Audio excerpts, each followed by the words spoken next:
It's Do Time with Pastor Steph.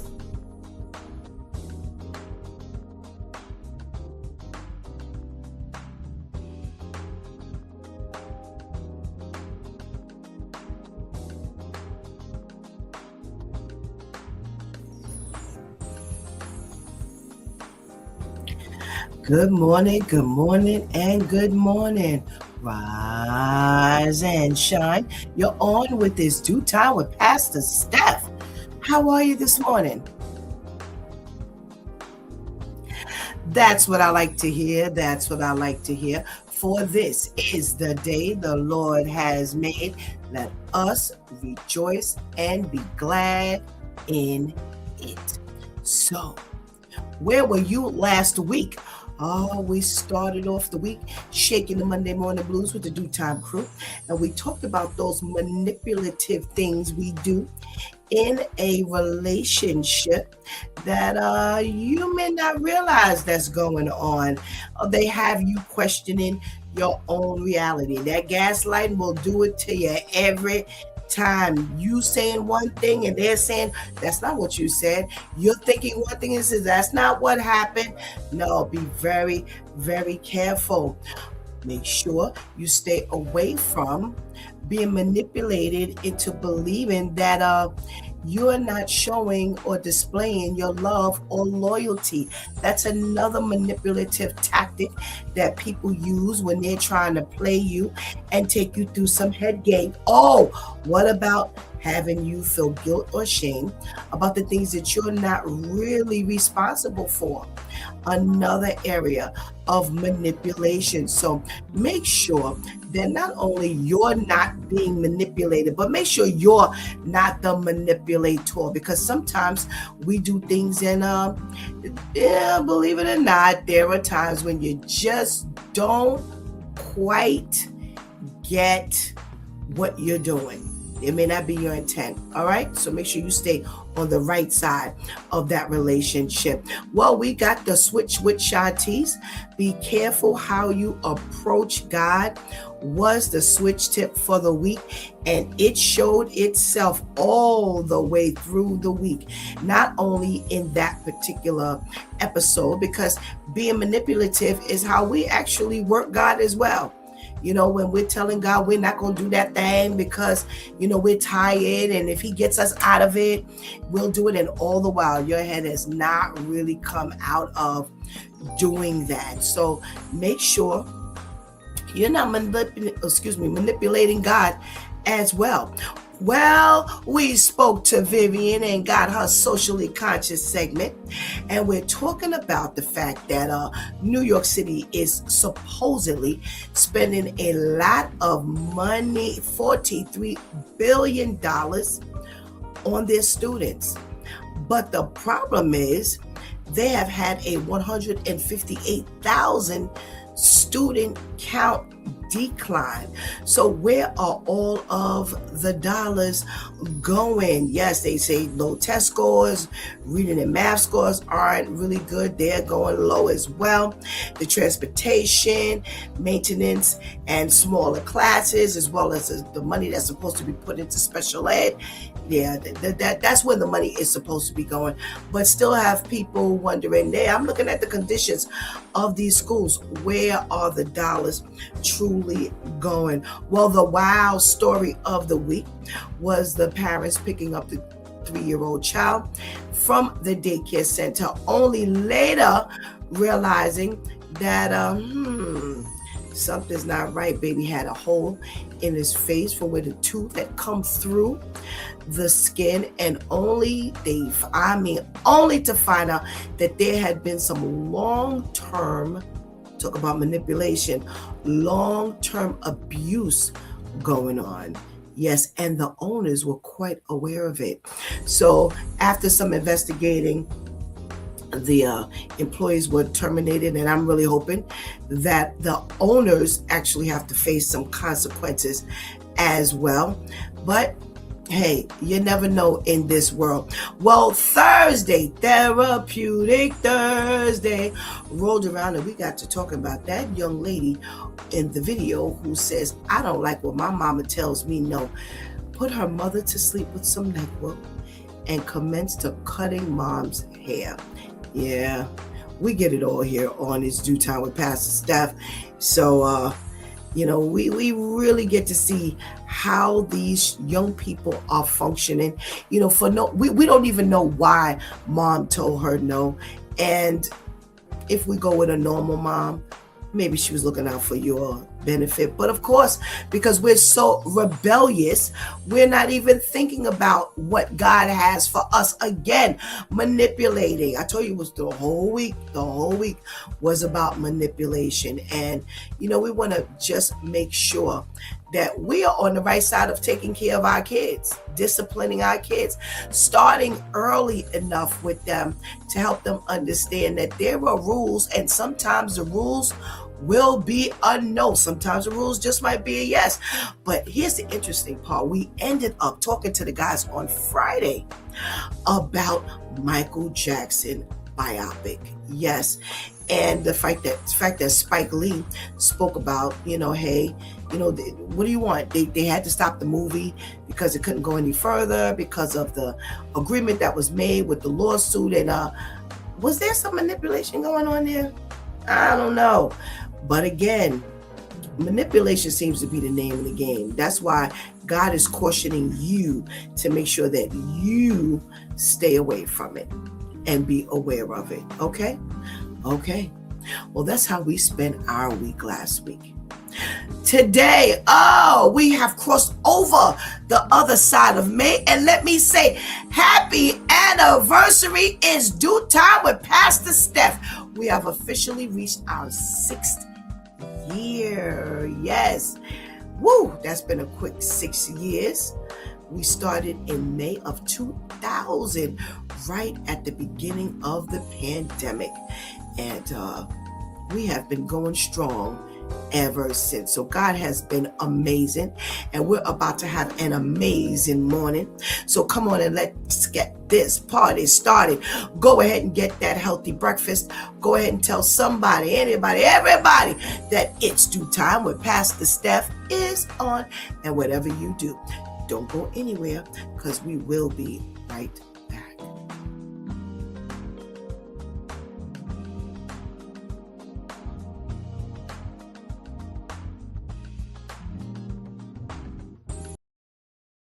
No one needs to hear this, but don't be afraid to start again. Most times we see starting over as going backward, but what if God is telling us take all the mistakes and the lesson learned and do it better this time? Most importantly, He's giving you another opportunity to start with Him. Sometimes we stay in toxic situations because, one, it's familiar. The devil you know is better than the angel you don't know. And secondly, because we've invested so much time, effort, and finances, and we just don't want to leave. But I wish we could see the Canaan land that God is showing to us. The Israelites were so short-sighted, they couldn't see the future and the plans that God had for them. That's why they began to complain about the manna, and they wanted to go back to Egypt, back to slavery, because they had garlic and meat, when God is telling them, I have a land flowing with milk and honey for you. Most times, because the promise is intangible, out of faithlessness we miss it. If God has promised you something, the Bible says His word goes out of His mouth and does not return to Him void. I guarantee you He will give you. He's a God that owes no man. So if you're in a situation where you feel like it's not serving you anymore, I want you to pray and ask God if He wants you to move. And if you get that word to move, no matter how painful, no matter how much you've invested in that situation, I want you to act out of faith and take that step. And when things are not going well, because it won't be easy, don't be like Lot's wife that looked back, or the Israelites that wanted to go back to slavery just because they wanted to be in comfort. Trust God that He will see you through and take you to that promised land.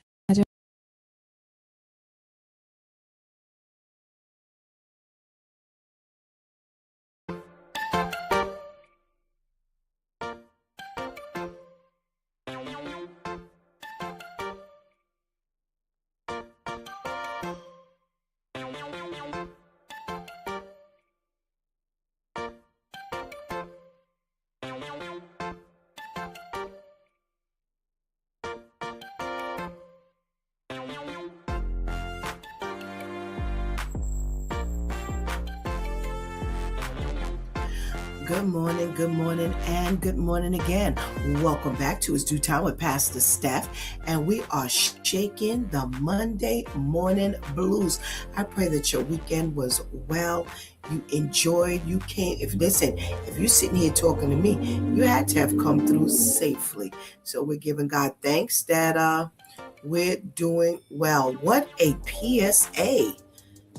Great reminder not to look back, press forward, trust God. He is a man of his word. Amen. Well, if you're in the room, come on. Let me know.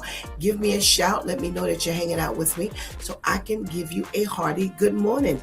We got to check in from our girl, Ketty. Hey, Ketty girl. Thank you so much for joining us.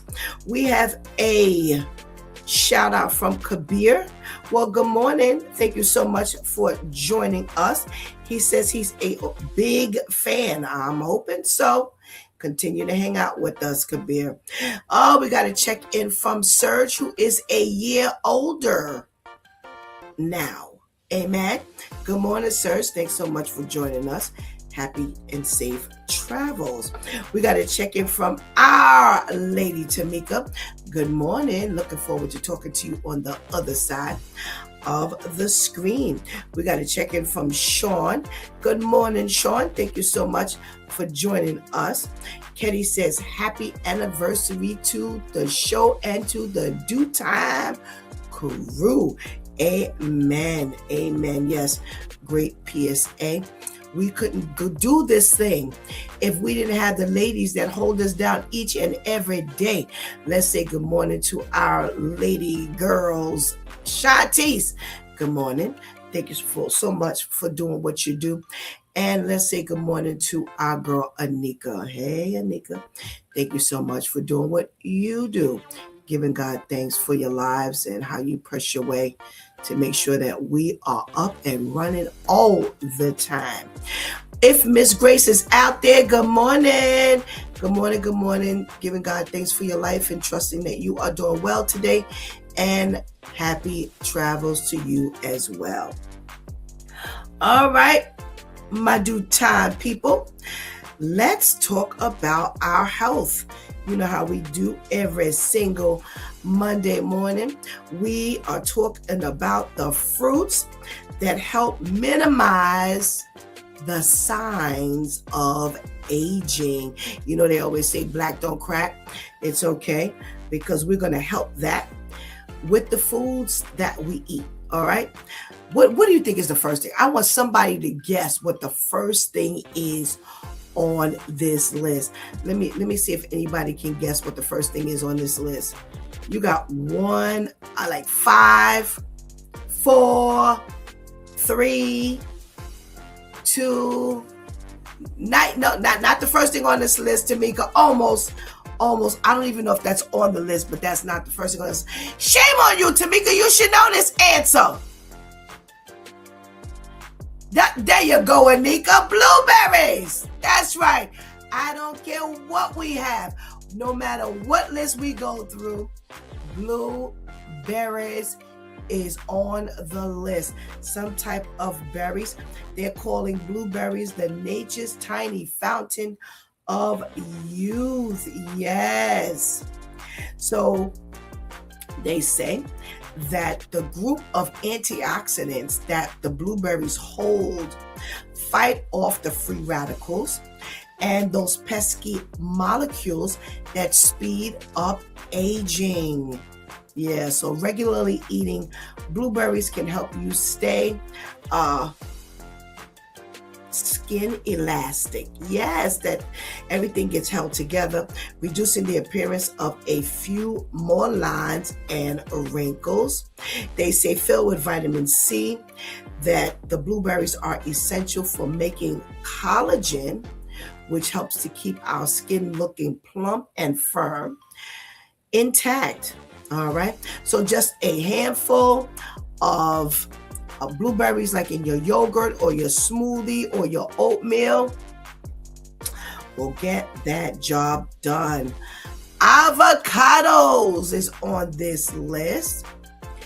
the creamy secret to your supple skin, they say. So avocados can be eaten, we know, in several different ways, most famously as guacamole. But our skin craves the things that avocados hold.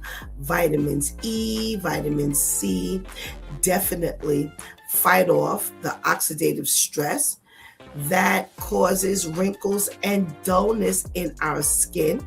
Eating avocados regularly can help protect your skin from sun damage, okay, thanks to their powerful antioxidants. All right. They also say that they're great for soothing dry or irritated skin. So mash them up in your little guacamole, put them on your toast. You know how you can get this avocado done in your favorite. I told you a couple of weeks ago, I now make avocado rolls, the egg rolls, and they are quite yummy. Pomegranates. Yeah, remember we used to call them Chinese apples? Yep. Jewel-like guardians against aging, they're calling it. So they say that those little ruby red seeds are bursting with antioxidants, and they are rich in potent fighting free radicals that protect skin cells from damage. All right. Remember, we did the pomegranate juice study, and boy, pomegranate juice is powerful. Oh my goodness. I'll never forget doing the study on pomegranates. Pomegranates, they say, have been shown to improve skin texture and reduce the signs of aging by encouraging new cell growth. So vitamin C in pomegranate boosts collagen production, making our skin firmer and reducing sagging, y'all. Wow. And the anti-inflammatory properties in avocados can also help calm irritated or sensitive skin. All righty. So they're reminding you that you could just pop them in your mouth. You can put them in your salads. You can put them in your smoothies. So there are quite a few ways of getting pomegranate in your system. Papaya. They call it the tropical glow buster. All right. So they say papaya, packed with vitamins A, C, and E, are definitely components that will help your skin look quite youthful. Yeah. So there's special enzymes in papaya that act as a natural exfoliant, helping to get rid of dead cells and brighten your complexion. Wow. The antioxidants in papaya help fight oxidative stress, which is a major cause for wrinkles and age spots. And eating papaya can also boost your body's production of collagen, and that will help to keep your skin firm and elastic. So they say that you can actually roast papaya chunks. Yeah. Make sure you put them in your salads and, like fruit salads and things like that. Or you can just cut it and eat it. Oranges and citrus fruits, the collagen commanders. Yes, I'm looking at oranges, lemons, limes, grapefruits. Yes, make sure you get all of that citrus in your system to get that vitamin C content, which they say powerhouses for skin youthfulness. Vitamin C is essential for making that collagen, and that protein again keeps our skin structure and gives it bounce. All right. Eating oranges regularly can help slow down the loss of elasticity that comes with aging, making your skin look firmer and more vibrant. All righty. So also the antioxidants in oranges also shield your skin from UV damage and environmental stress, like pollution. Alrighty. Guess what else is on this list? Strawberries. Yep. Now they say strawberries are definitely great because the antioxidants, the vitamins, and the minerals help keep your skin healthy. And the high vitamin C count in the strawberries protect the collagen, and it is essential for smooth, wrinkle-free skin. Strawberries also contain ellatic acid, which is an antioxidant that helps protect your skin from UV damage. So a couple of these things help that those sun rays, reducing the risk of age spots and sagging. The anti-inflammatory properties in strawberries can calm redness and irritation, which make your skin look more even. All right. Kiwi, y'all. Kiwi's on this list. The green wonder for radiant skin.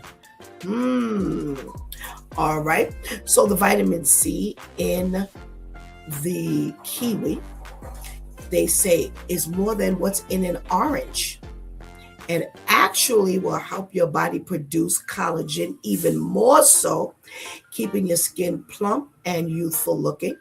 The vitamin E in kiwi acts as an extra layer of protection, fighting off free radicals, that accelerate aging. So also keep in mind that kiwi is rich in fiber, which will help the digestion system running smoothly and keep your skin clearer. See, we don't think these things are connected, but boy, are they connected. Watermelon. We talked about watermelon last week. And watermelon is definitely, they say, a great weapon to keep us hydrated and keep our skin looking youthful. With the high water content, watermelon helps to keep our skin moisturized from the inside out, reducing dryness and appearance of fine lines. The vitamins A and C in watermelon support skin health by promoting cell regeneration and collagen production. And watermelon is another one that helps to protect our skin from sun damage and inflammation. All righty, so get that watermelon. Somebody put grapes up there. Well, guess what? Grapes is on the list. Yes, they say especially red and purple grapes, which are great for, they call it the wrinkle fighters. All righty. So red and purple grapes are like bursts of anti-aging goodness. The second weapon is the antioxidants that have been linked to improved skin elasticity and protection against UV damage. The grapes are also rich in vitamin C and K, which help keep your skin strong and resilient.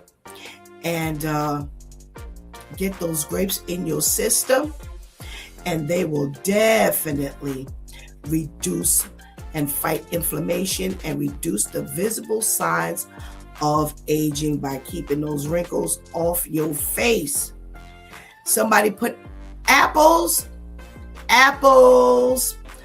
crunchy allies for youthful skin. They say apples are great for our skin health, loaded with tons of polyphenols, antioxidants that help protect against oxidative stress and definitely help with the aging look. The fiber in apples adds digestion, which in turn gives our skin a brighter, clearer appearance. They say that apples are also hydrating and help to keep your skin supple and smooth. Okay, so I'll tell you, we have been really learning over the years about how our food definitely will help us. So yes, Tamika said apples, Anika guessed the berries, Kenny said the grapes, and Tamika says, yay, my apples are on the list. Woo, woo, yes, they are on the list. So, right on time to talk about our news. Well, I have an update, not a great update, but I do have an update. Remember a couple of weeks ago, I spoke about little 14-month-old Dusty. You remember he was the one who mom was baking the cake and he inhaled the gold cake powder and immediately passed out because it blocked and clogged his lungs. Yeah, well, they do have an update.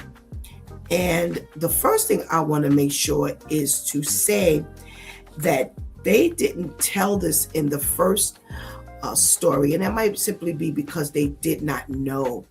They say that while mom was cooking, he grabbed the container of gold dust powder. That's a little different than what we were told the last time. He grabbed the gold dust powder that his mom was using for the baking, and that's how it got so close to him so quickly, because it didn't kind of make sense to me, but I'm like, I don't know, you just get the story and you just give the news that you have. Well, he passed out. They took him to the emergency room. They said he had to get a couple of procedures, and remember he had to get the feeding tube, yes, put in. And unfortunately, what they are saying is little Dusty will have lifelong injury to his lungs. So they're really hoping that somehow, being that he's so young, it's kind of like a double-edged sword, because being that he's so young, it affected his lungs the way it did. And on the flip side, because he's so young, he just might be able to kind of come through this with very little damage. But the way it looks is that, some of the damage is irreparable. So they have been, giving him occupational therapy and things like that. And that's how they found out that it doesn't look like he's going to come through this completely unscathed. So I also wanted to let you know that this, remind you that this is not in this country. And we talked about, sometimes when you're in other countries, the components that we have available to us. And, those things are different. They're differently made and they have different components than the stuff we have. Certain things are not allowed here in the States, and certain things that we have here, they won't eat in other countries. So they said that what happened was, within seconds, he had pulled off the cap with his teeth, and that's how he inhaled and ingested the gold dust. Yeah. So, and you know what? I would kind of venture that mom probably didn't even have an idea that, it would have been that bad. You know what I'm saying? You're cooking with it, right? So you're not thinking that something like that, little gold dust that you're baking with, because she was baking for a child's birthday. It was a birthday cake for another child. So ain't nobody thinking, but again, that's how they've cautioned us, like, don't eat. When we make the batter, and years ago they give us the bowl, they give us the spoon, and we just be licking away.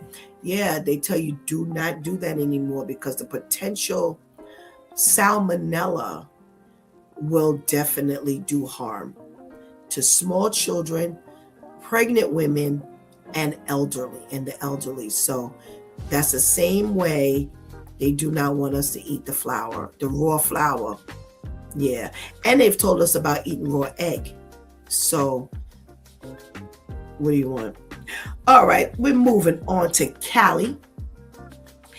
And this was an interesting story about a 16-year-old student. Oh boy. So he was arrested on campus after they say they found a semi-automatic gun, ghost gun, hidden in his pants. And because they found the ghost gun, now let me remind you, the ghost gun is the gun that's like, they most times scrape the numbers off of it and they buy it off the internet and they can't really trace the gun. All righty. So they say that sparked a deeper investigation. And when they went and dug in his house, they said they found materials and equipment that he used to make the guns. Also, so not only was he buying guns, he was also making components for the guns. They said he received, they got a 3D printer, a carbon filament, handgun magazine, ammunition, and evidence allegedly tied to the creation of multiple weapons, including a 3D printed machine gun conversion device. And that was more than one of those. So they said that when they really did the investigation, they found out that if you have a 3D printer and you have some software, they say you could pretty much make anything you want. Yes. Yeah. They had a firearms expert go through all the stuff, and that's what the firearms expert told them. So they was like, he didn't went past like simple possession and manufacturing. He didn't went to building and all kinds of things. But most importantly, they found out that he was supplying guns to the children in the school. And he might be a suspect in a recent robbery that took place not too far from them. So just by him walking up in the school with the gun in his pants, thank God they did further investigating after arresting him so that they could get all of the information they needed. Gosh. So clearly, mom and dad had no idea what was going on up in that bedroom. And he was up in there doing, some serious damage. Serious damage. Not only were you ordering guns, but you've ordered the supplies to create and make guns and anything else. Good morning, Miss Grace. Thank you for officially checking in. That way we know that you're good. All right. Well, the internet is actually helping, not harming on one side and harming on the other end. So there's this woman who got on her social media app, and it's like a chat social media app. And they said that homegirl who posted got a quick tidal wave of responses she was not at all prepared for. So she wrote on her post, she says she reported a grocery store delivery driver, for having her kids in the car when they dropped off groceries. So in other words, like an Uber Eats, DoorDash. And she says, I reported a lady for having kids in her car after delivering my groceries this morning. Well, she thought that she was going to get some support. Well, guess what? It went completely in the opposite direction. The people on that app went off on her and, reminded her that people who do, deliveries sometimes, pick up these deliveries on the fly. And maybe she was picking up her kids from school, got the notification, picked it up, dropped it off, and went home with her kids. How are you even figuring out that this was like a whole day of this? This could have just been just a quick grab and drop. Somebody else said, go get the groceries yourself. Yeah, there must be a reason why you're sitting at home getting your groceries, maybe because you have your kids. And did you forget that you just might be privileged enough to not have to go out? Whether you're single or whether you're with your children. Somebody else wrote, wait until she finds out that moms do their own grocery shopping with kids in the car and load and unload them too. Man, I remember them days. And still, when I go shopping, I hate to come home because somebody got to come get the bags, bring the bags in the house, unload the bags, put the food up. Yeah, it's a lot. It's a lot. Sometimes, it's not as easy as it looks. Somebody else will. Sometimes I feel scared to do it for people like you because I don't have options like you. I have to do what I have to do. And are you forgetting that, moms are out here trying to make it happen? So how nasty and insensitive are you that you wouldn't even think that it would be better for her to put her kids in the car and just take the kids for a ride while she makes some extra money that she may need, opposed to leaving the kids at home? Because boy, have we had those stories. So that was kind of interesting. And I'm glad that, this person was, able to hear from the rest of the real world. Because I don't know what la la land she living in. But yeah, listen, people got to do what they have to do, that they have to do. And, we got to really make sure we're not being insensitive to the rest of the world. People have to live. And the fact of the matter is, mom may have had them kids in the room for a whole lot more reason, in the car for a whole lot more reason than what meets the eye. So because it's Relationship Monday, I'm going to end our last story with a Michigan couple who really started out having a wonderful day and ended up having a pretty messed up day on their wedding day.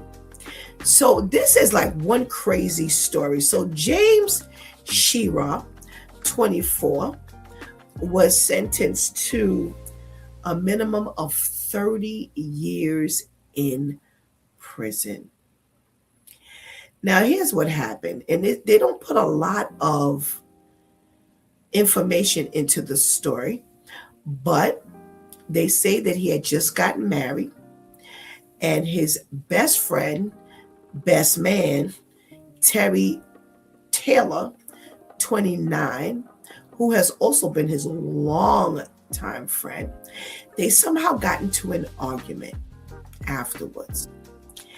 And he left and came right back and hit his friend with the SUV he was driving. So you just got married. You're sharing this day with the people you love.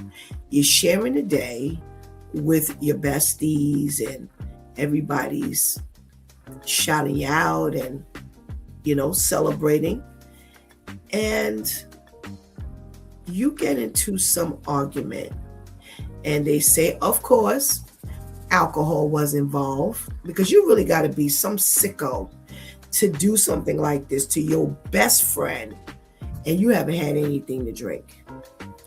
And that's his attorney's explanation, that alcohol was involved and they've been friends, lifelong friends, best friends. Things somehow got out of control, and that's not going to be a good defense. I'm sorry. They also, the people who were there said that he had, the groom had been drinking all day, and when he left the argument with his friend about a minute before, he came right back. So this was quite impulsive, that he went, got the car, came back. And they say that when the people looked, all I could see was a bunch of blood everywhere. And I guess so, because you hit the man with an SUV. Oh, excuse me. This is what happens. You remember a year ago, we did the story about the two co-workers, and they were out drinking and they got to arguing because he was acting, real egotistical and, talking down about women. And she said she had it and shot him. And she said the same thing. Oh, I was drinking. There was alcohol. I wouldn't have done anything like that. And oh boy. Stop drinking.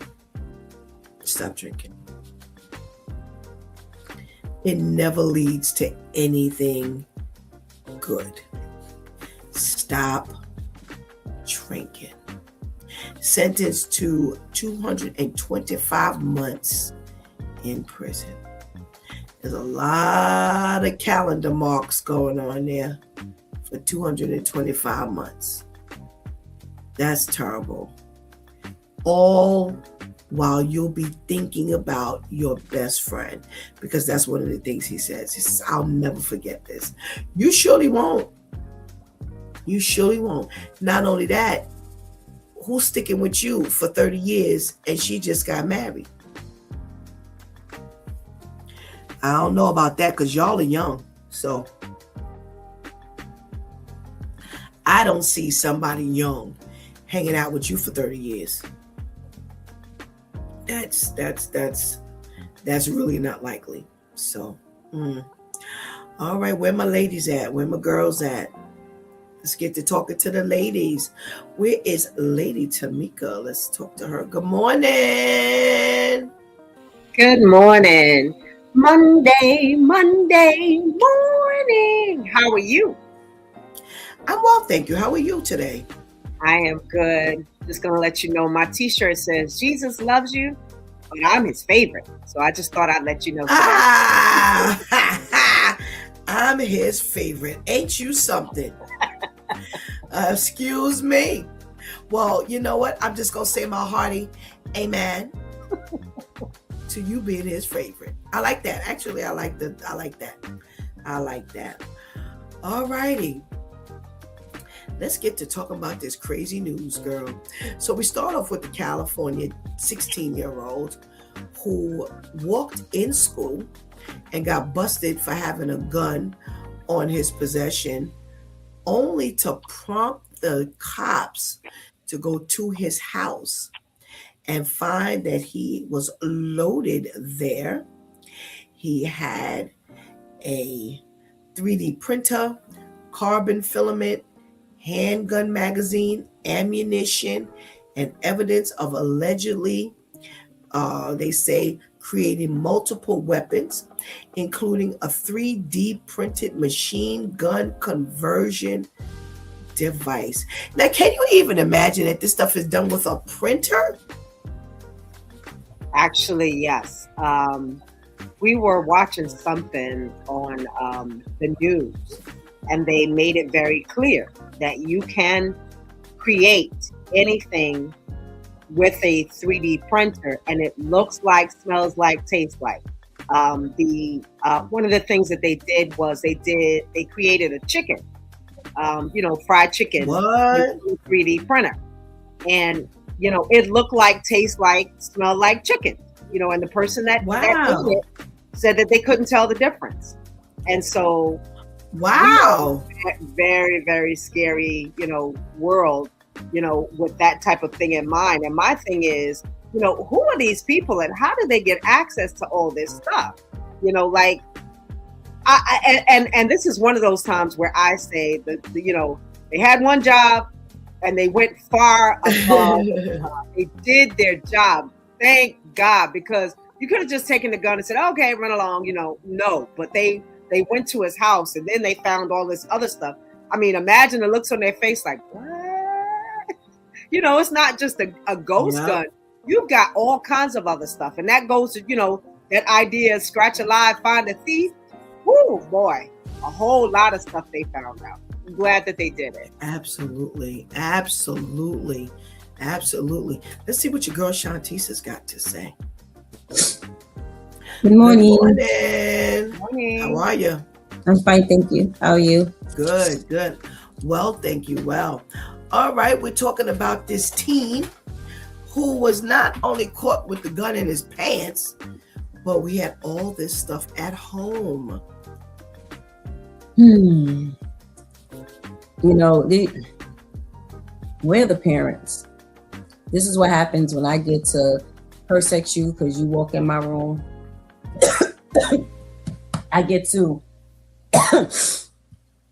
I have signs on my door that says things like no parents allowed. Do not enter.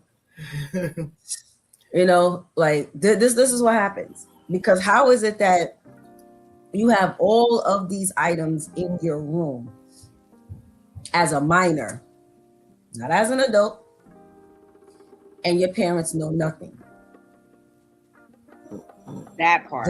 They don't ever go in to just see what you're doing. You're a teenager. They don't go in to make sure you're not taking things from your friends. Right. Y'all not swapping things. Y'all not. Right. Like, come on.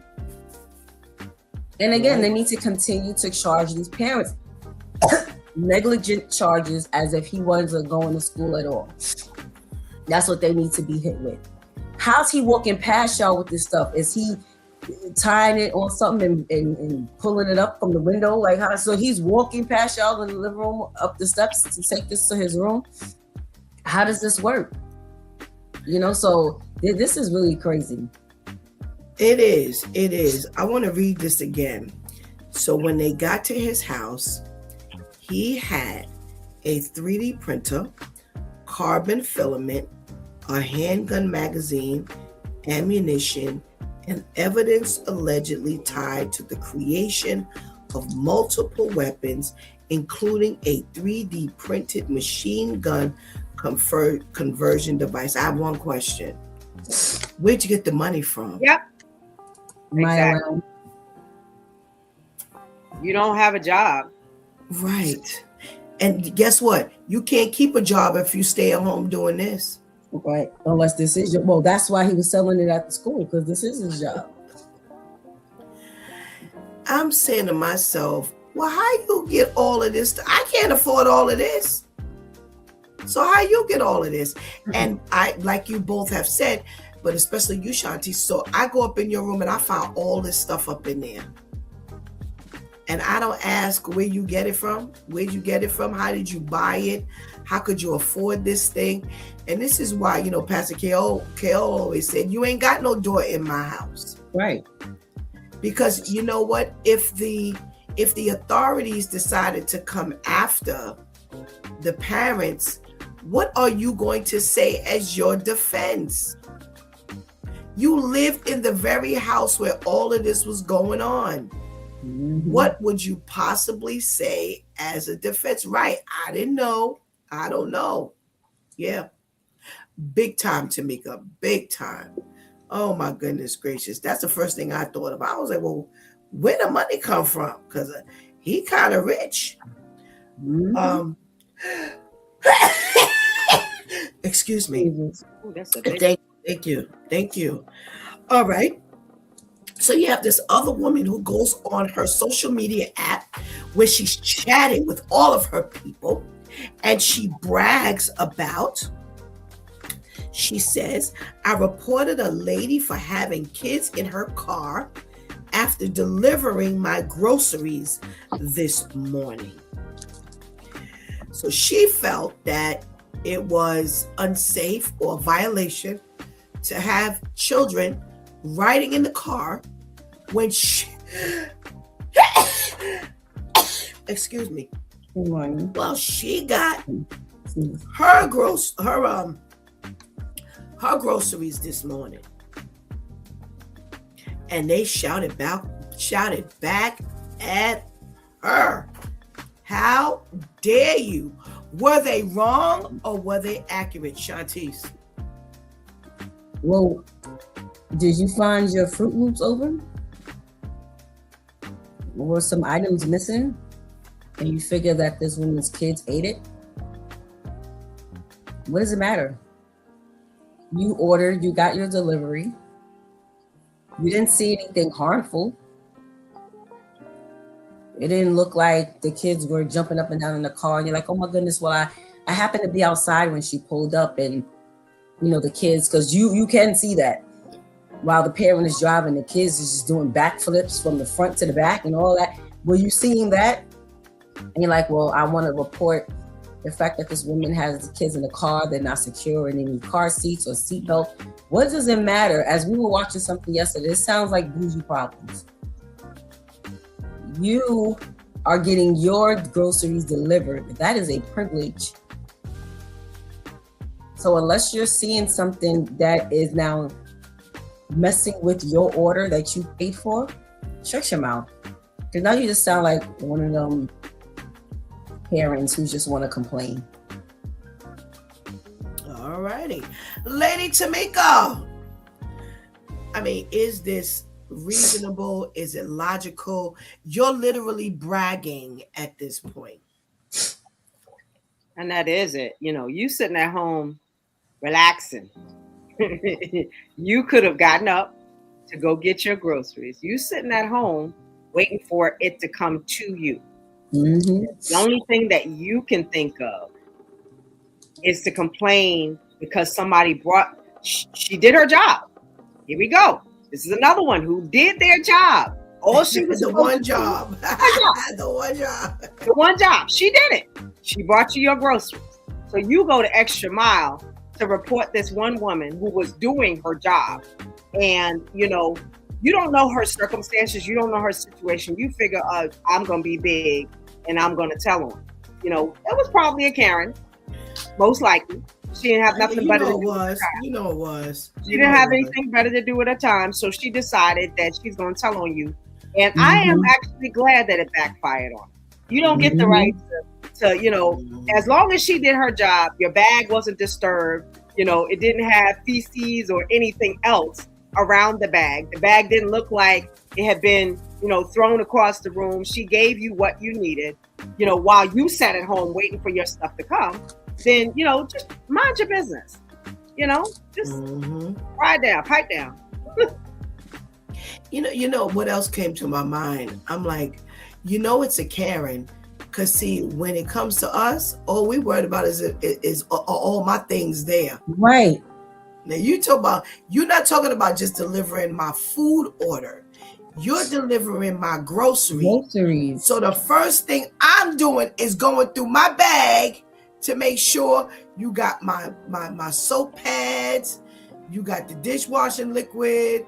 Wait, where's the small packet of so and so, and it's way down in the box or the bag, so you gotta take everything out. It's like, wait, let me make sure I got all my stuff. That's what the average person is thinking about.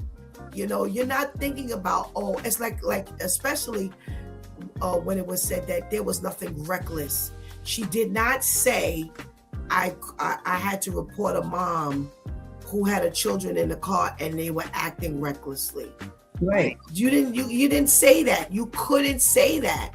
So it's like, yo, sit down and be quiet. And like you both have said, this is your privilege.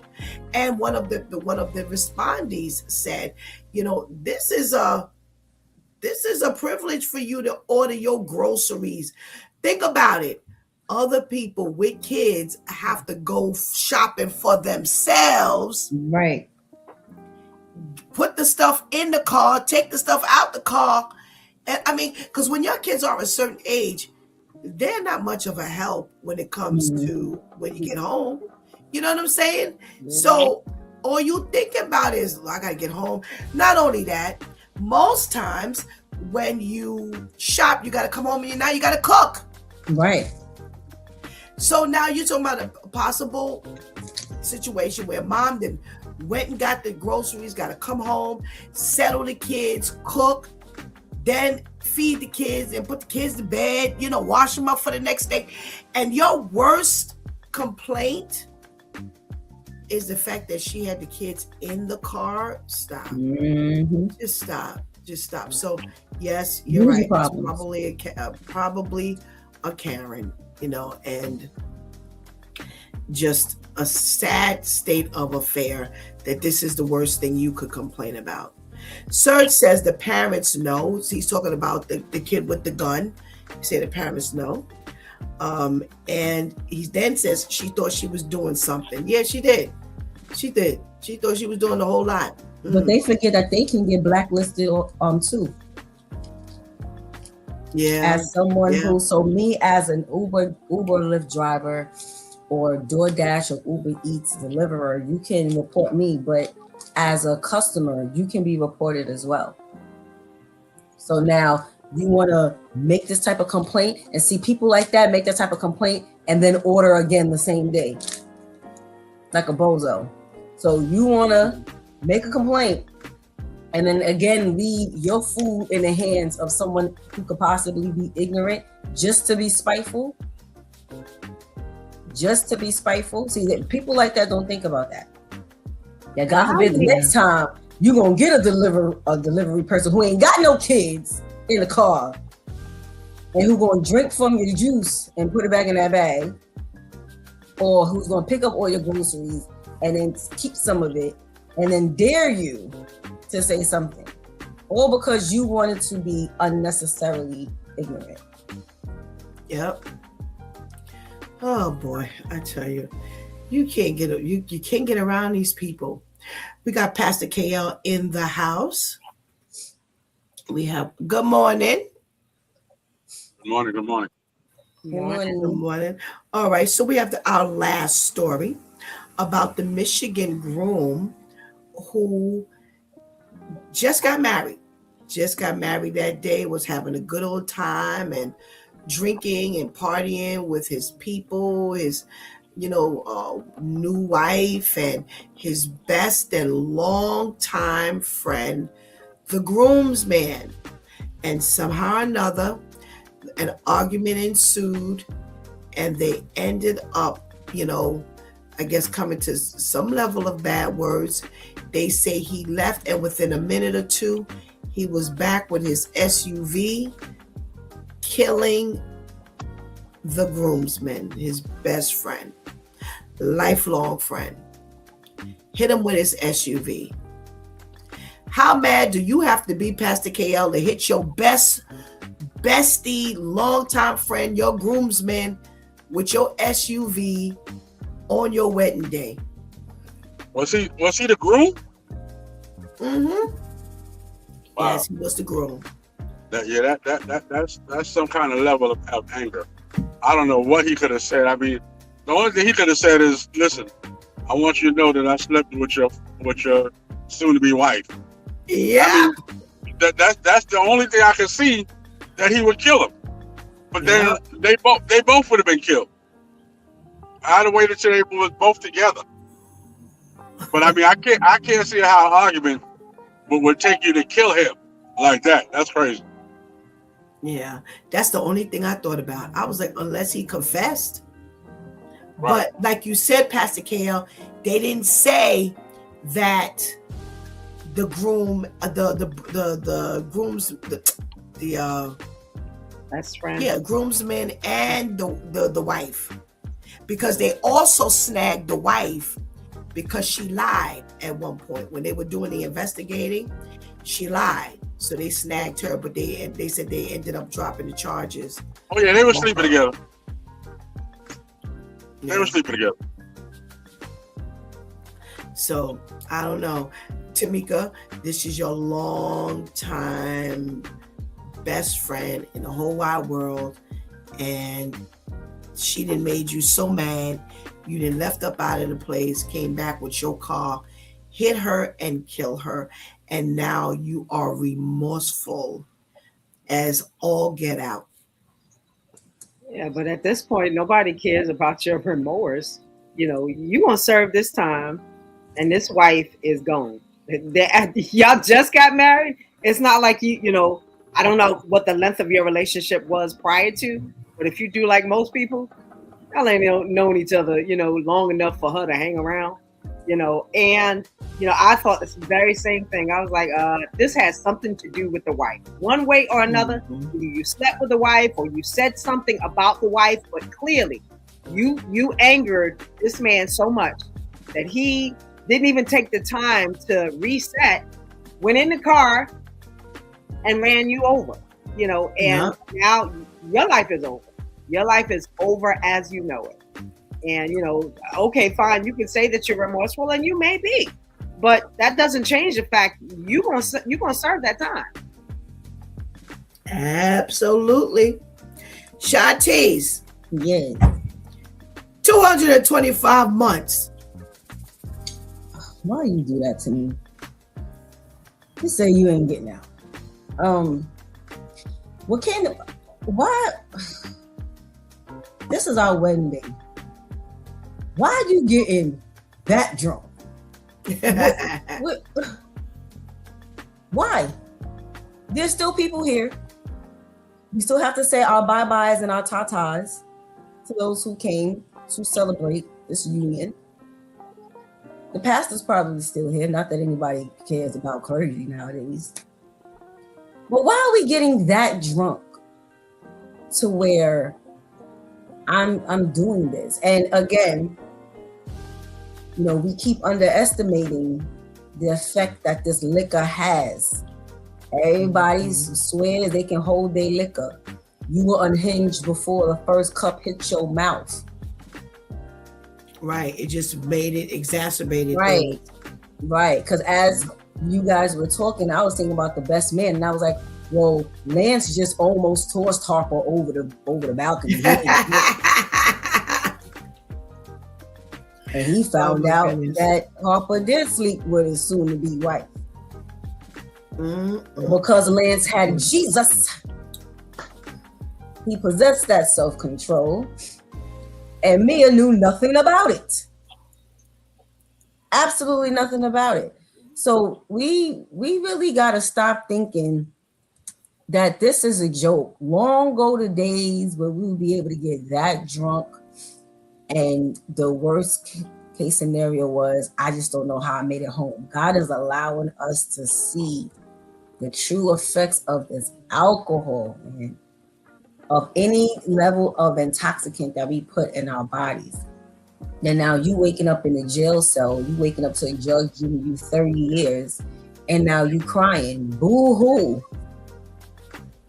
Boo-hoo. Because that's what everybody else is saying. Boo-hoo. Realize what you're doing. So I agree with you, Pastor Steph, because once the judge hits that gavel. That's why I did it. That's why I said 225 months. I might put some on your books for the first 3 months. You're lucky if you get that. Especially if I have nothing to do with this. I have nothing to do with this transaction, this interaction. No, I'm not waiting for you. And you got that drunk. Well, I'm already mad that you got that drunk at our wedding.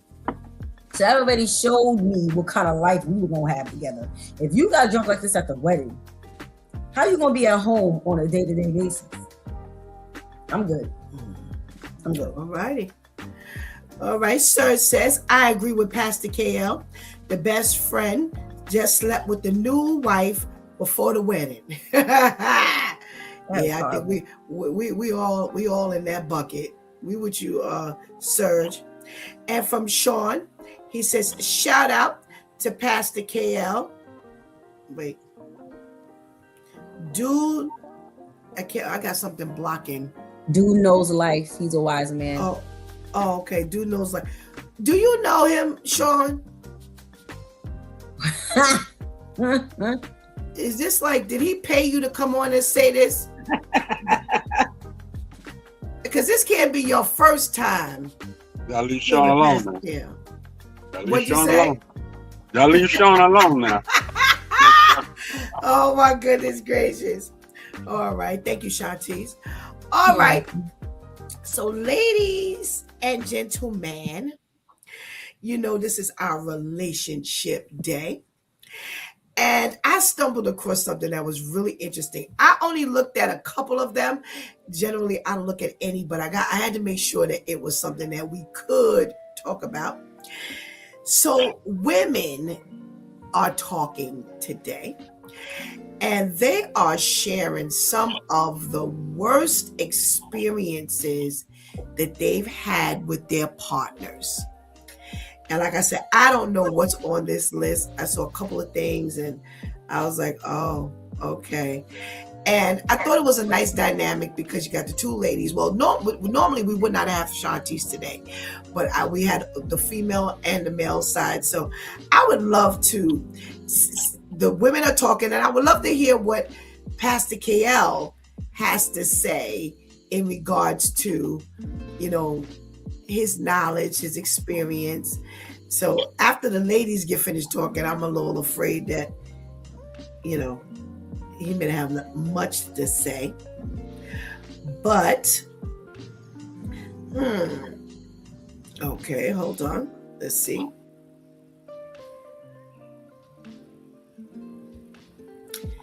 Not washing his hands after he goes to the bathroom.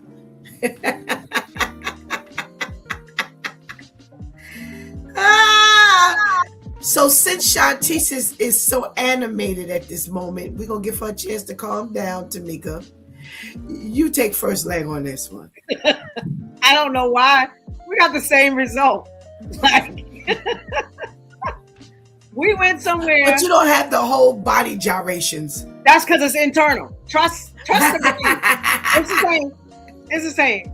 You know, like, I go over to your house or you come over to my house and, you know, we laugh and giggling, blah, blah, blah. You go to the bathroom or let's just put it in my house. Because I know what my sink sound like. I know what my toilet sound like. Let's just keep it there because I know. And I'm like, okay, I heard the toilet flush. You waiting to hear the of the sink. You just bypass the whole sink, you know, and ironically, that's the same individual that wants to put his hand in your face. Like, that's why I said, I don't know if you want me to go first. I tried to save you, but like, I didn't hear nothing. Tamika. There's a towel there. There's a washcloth. There's paper towel. I keep everything stocked. I always have soap right where sink is. You can't bypass that. The fact that you didn't use any of that, you bypassed the soap, the hand soap, because I have separate hand soaps for you specifically. You bypass the pump. You bypass the paper towel. You bypass the water. I didn't even hear nothing. And in some instances, you didn't even bother to flush. All of it. Yeah. No. So you wanted me to go first. I went first. Shanti? Oh my goodness. She's still holding her face. I just said to Pastor Steph the other day, literally the other day, I forgot what we were discussing, and I said, I'm sick and tired of speaking to grown men according to age. Because I got to talk to you about washing your hands, you ain't grown. According to your age, you're an adult. And I'm the same exact way, Lady Tamika, and Pastor Steph can attest to this, because I've had to try to figure out how do I keep my spot in the kingdom and check you on the fact that you didn't wash your hands, and I know for a fact that you did. Because I'm the same way. We know which door is being opened in this house. We pretty much know who coming up and down the stairs, because without trying to, you study the sounds of your home. One of the advantages of being in like something that is yours. Right. So you hear the toilet seat go up. You hear the sprinkles and the tinkles. You hear the seat come down. You flush and then the door opens. So real quick, and she's witnessed this. We're sitting in the living room, and I just look at her, because that means you done touched the doorknob. Not only that, if water isn't ran in this house back to back after a certain time, it takes at least about 15-20 seconds for the water to heat up. So sometimes I might hear the water come on, and then it shuts right back off. So one, you ain't washing your hands with hot water. Okay? And you ain't wash your hands at all, because by the time you turn it on, let's just say it's automatically hot. By the time you turn it on, you pump twice, you lather up, you rinse. That's longer than 5 seconds. Okay? And then you just come out the bathroom. Not only, Lady Tamika, are those the ones who want to put their hands in your face. Those are the ones that want to go to the kitchen right after. Those are the ones that want to put your hand, they hand in your hygiene products. So like if you have Vaseline or anything. One time somebody did that, and Pastor Steph and I almost died right in front of them. Right in front of them. And it wasn't even my Vaseline. But I was just like, kill me. Okay? I was like, nah. I literally got into an argument with an adult, according to age, because he got mad that I kept asking him, and it was a rhetorical question, because again, we in my house. I know you didn't wash your hands. Why are you not washing your hands? How you mad that I have to ask you a question that we still got to ask the kids? You don't think I'm more upset than you are? All right. And then there's two other things, the light switch and the doorknob. You had to touch both of them to get out. And you know what I'm about to do? Open. I'm not sugarcoating it, because you didn't. I now gotta let you see me go in there and sanitize as soon as you come out the bathroom. Because I cannot take a chance of somebody else going in there after you and waking up unalived. You know what? This message. Oh my gosh.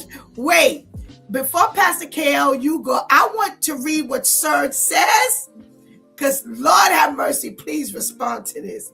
Serge says to the ladies, they say, my hands are clean because I took a shower. Laugh out loud. Pastor KL, is this the thought process?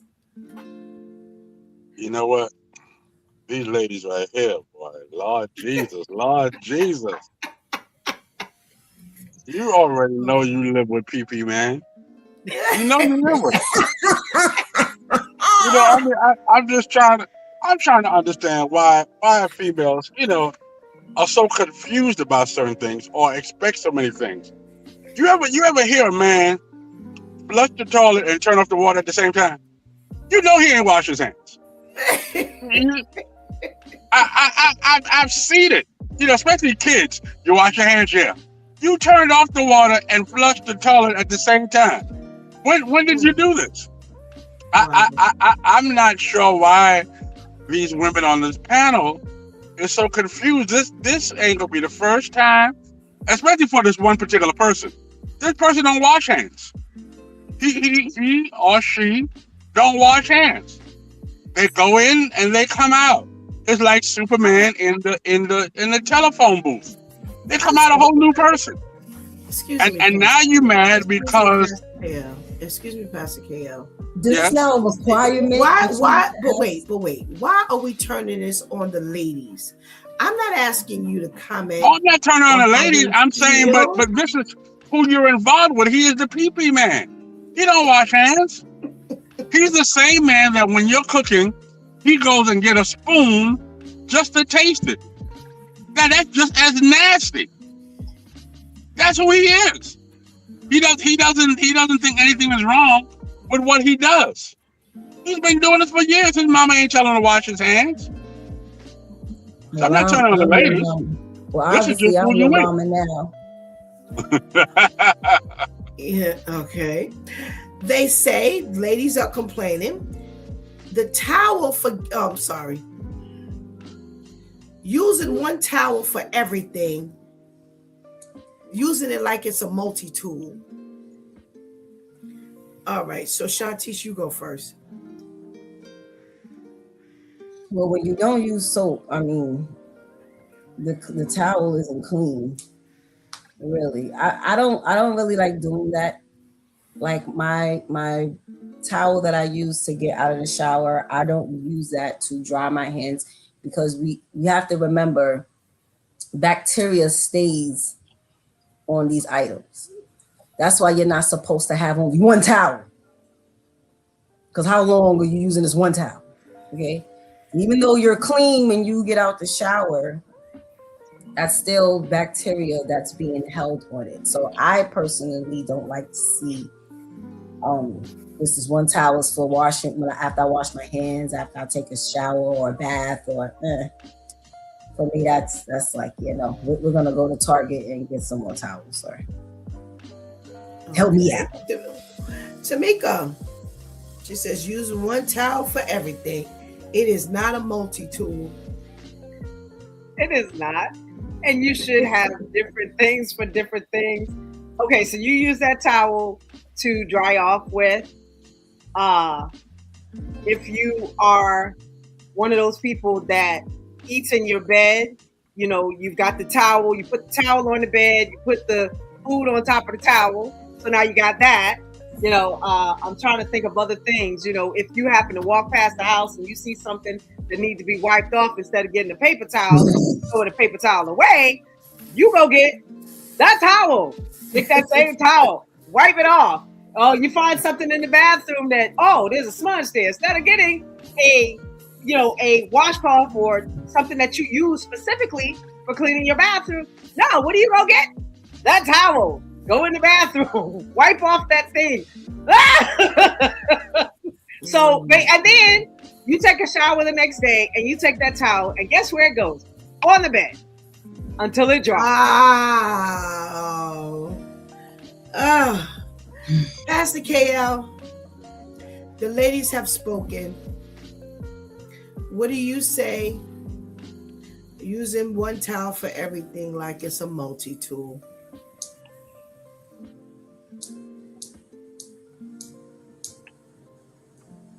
Is this connection good?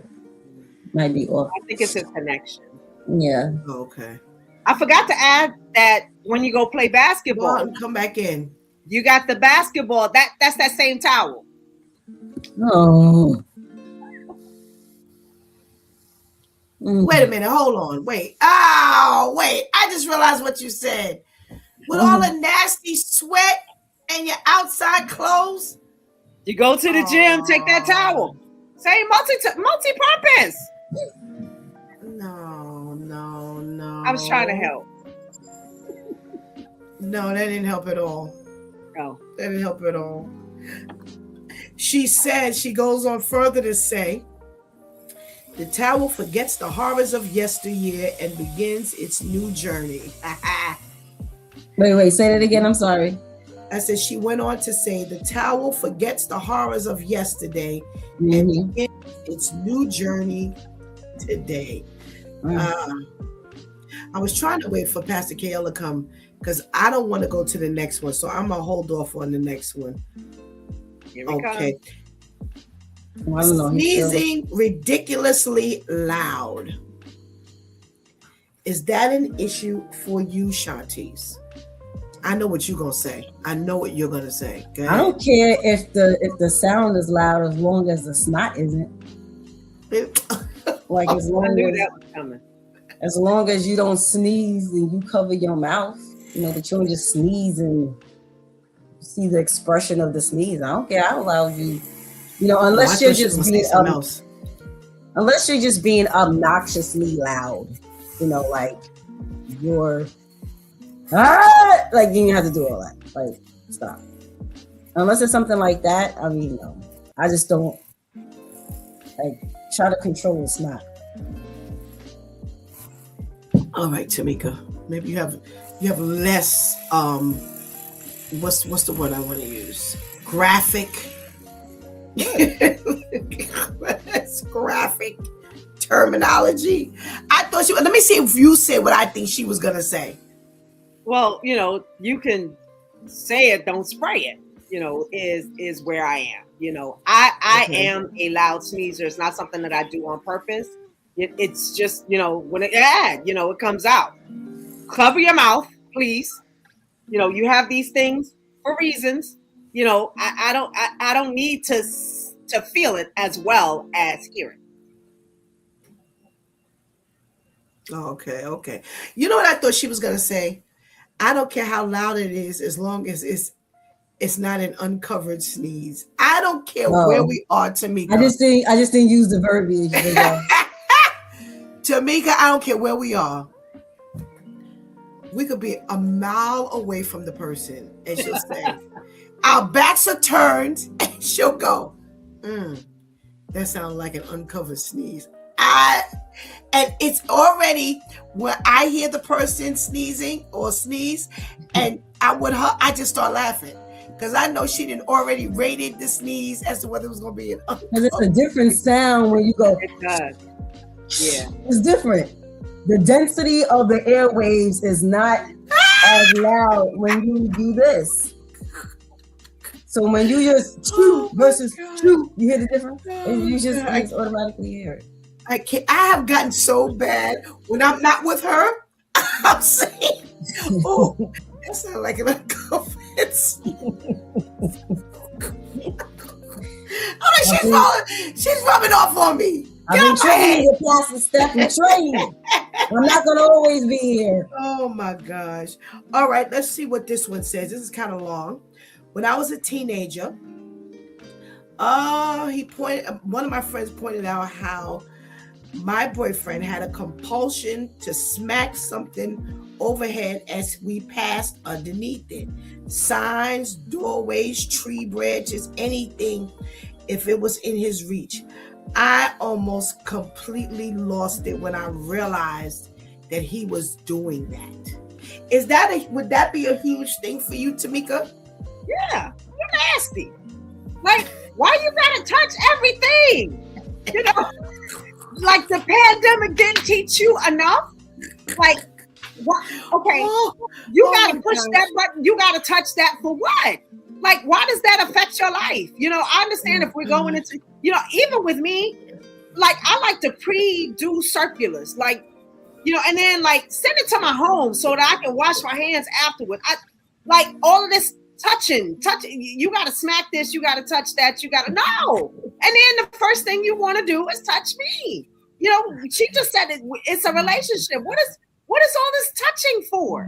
You know, and if you touching outside, there's nowhere, there's not that much sanitizer in the world. And what I need people to understand, sanitizer is not soap. So in actuality, your hands are still not clean. So please stop with the sanitizer. All you're doing is drying your hands out. Please get access. Like, I can't be in a relationship with you touching every little thing. I can't. We're in the grocery store. We're not getting hot sauce. Why are you over there touching that over there? Why are you over there touching that? Because it's something. Oh my God. You know, I really didn't think you were that close to Shantae's. I really didn't think. And then the windows, see the windows are too close to one another.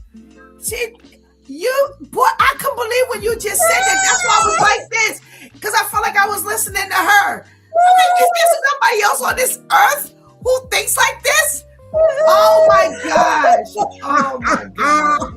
We stepped outside. You touched that pole. Why? It's not like you have to stop. But remember when we had the buttons, you know, you want to cross the street? No, you just touched the. Why? Right, it's gonna change anyway, sir. Oh my goodness. Go ahead, Shantice. I'm 1,000,000%. I thought it was just me because I thought it was just you the too. first thing I think. All you hear is why, just why. I'm gonna let you finish the question. Why? ... And then you put the ending of that. Why did you have? I was so bad. Minister AJ and myself was on the train. This was way before COVID. And we get on the train and he just starts touching this pole and that pole. And I was like, sir,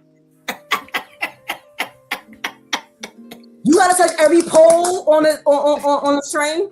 Next thing I knew, I looked up. He had one hand on this pole, one hand on that pole. He had a baby wipe in each hand. And he was like, shut up, I don't feel like hitting your mouth. So now I'm holding it with the baby wipe. I hate to see grown people have to touch the seat as they sit down. You need help? I don't understand. No, somebody got to explain that one to me. No, not even, it's bad enough. No, Pastor Steph hates that. But see, Pastor Steph hates to see you clean the seat before you sit. I'm not talking about you cleaning the seat. I'm talking about you tilt and your hand goes first and then you sit. You need AARP? Something's going on? Because unless you have some type of physical disability, you can just mosey on down into the seat. Why does your hand have to touch that? So if I'm with you, first of all, you hitting signs and all that. How old are we? Because last I checked, us millennials are at least in our late 30s, early 40s. Why are we hitting signs and stuff like we're some teenagers? And again, on top of that, I don't even want to touch the doorknob. Sometimes there's been times I've waited outside the store for somebody to come out so I can slid it past them. That's one less doorknob I had to touch today. Okay? KL, please put them out their misery. Help them understand why men need to touch everything.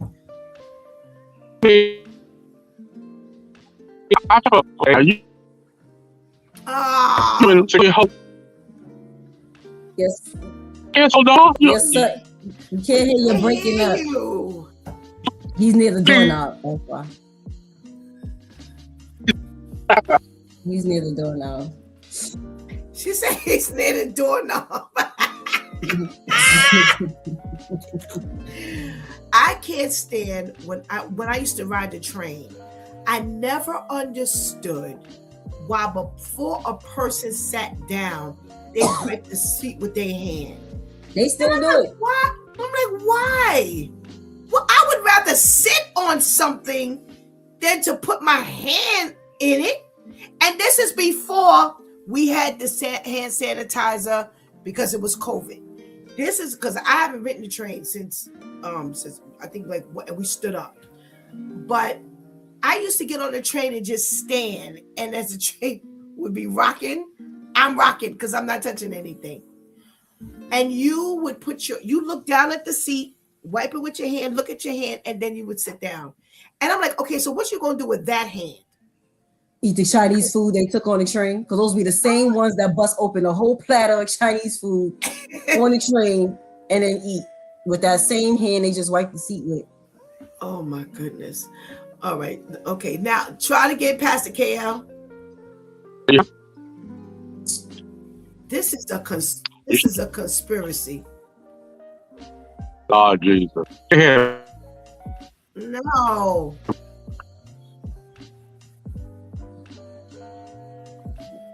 So, all right. Well, we're gonna move on. I was really trying to hold on to this one, and we're running out of time. All right. Spitting. Why do guys need to frequently spit? And why do they think it's acceptable in public?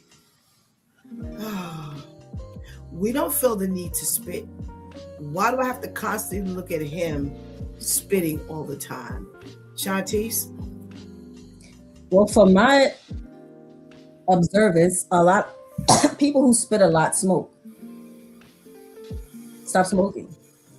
It seems like it just generates a lot of extra saliva in the mouth when you're smoking. So now you gotta consistently spit. Then it looks like a spitting contest because it looks like a fountain. You don't just spit on the ground next to you. You on the sidewalk and your spit lands in the middle of the street. You know, it's like why? So it seems like those who smoke, whether they smoke cigarettes, whether they smoke weed, whether they smoke other things, those are the ones who frequently spit a lot. It is like other things. You hanging around. I'm just saying that sometimes you see some things, and it just seems like those are the ones who just have the extra saliva. You know, sometimes you be seeing people, they be talking and the saliva be accumulating on the side. I always wonder what that be about. I'm just saying. Yeah, you can talk. It's the smoking. She didn't went too far. It's the smoking. Oh, it's a nasty habit. Like, why is it that whatever is going on in here, you can't find a way to swallow it? Like, it's nasty to see, it's nasty to hear, you know, and I'm walking down the street, I can't walk that way because I gotta walk past what's left there, because it's not like it just dissipates, it stays there for a while, you know. And like, you ever been near somebody that makes that sound that makes like it comes from your soul and it comes out. It just come from here. It's like, where does that come from? Oh my God! You know, it's just like, and I got to deal with that. No, I don't. You know, that is disgusting. Please go get this fixed so that you can stop doing that. Get it fixed so that we don't have that problem. Oh God, she said, "Get it fixed." Your nose will break, doctor. You know what? Okay, so women carry tissue. They need to carry tissue. I think the most annoying thing is when I have to hear it. So even if my back is turned, it's this certain, I can't stand it. And then it looked like Shanti said, like they trying to see how far it can go. You know, that kind of thing. And I'm like, why? So the woman asks, why do they think it's acceptable in public places? I'm like, well, if you spitting that like that at home, I'm mad. Either way, and I understand what she's saying, but I'm thinking, even if I'm in the house, I don't want to hear that. It's bad enough you're spitting, because like you said, you can always see where a person has left their spit. Because it just don't go nowhere. And I'm like, ew. And people want to know why you take off your shoes when you come in the house, because you're bringing in all that nasty stuff from outside. So, all right. Well, Pastor Kale is going to miss out on this one, because I'm definitely giving it to y'all. So one woman says, I'm so tired because a lot of men have a problem washing their butt. The end. You've been watching this Due Time with Pastor Steph. Catch us Monday through Friday, 7 a.m. Oh my gosh. When I saw this one, I'm like, no. That's been her experience with her intimate partners, that they don't like to wash their butt.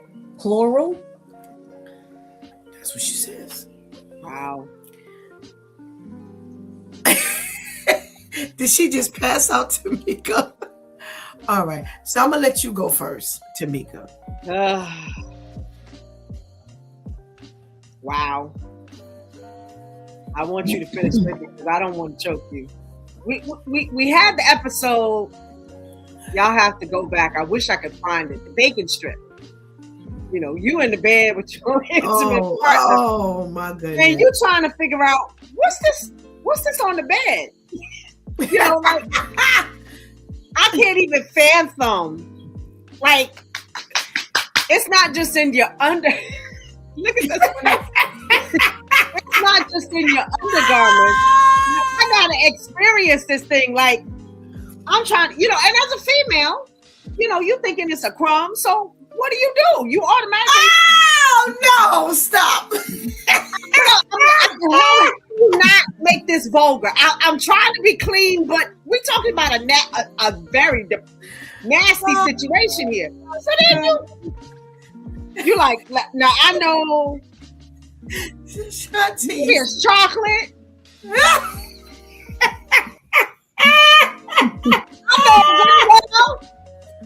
You know, you got to put it to your nose because you're like, okay.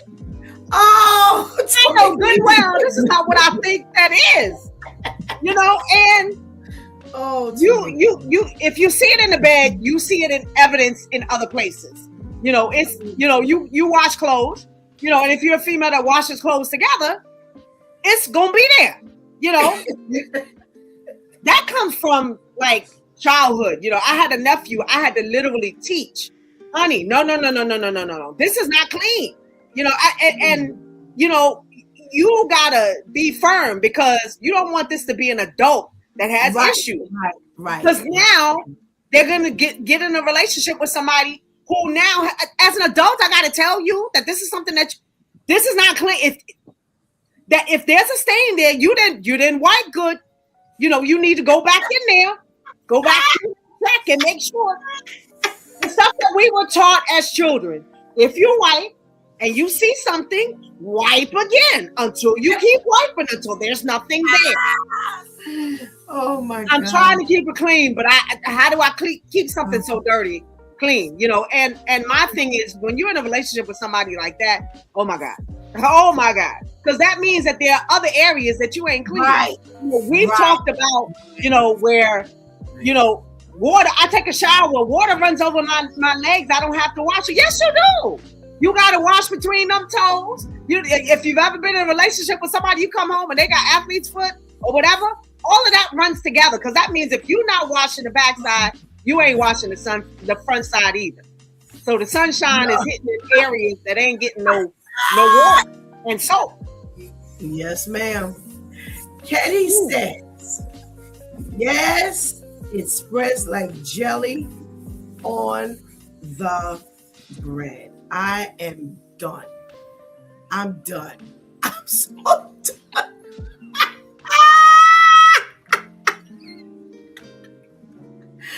Oh my God. Oh, I'm so glad that God has just faced me with 60 years. Because, baby, I just can't imagine going through these woes. Shanti's. The show is ending. I will never, ever love you enough to give you a tutorial. Did you know?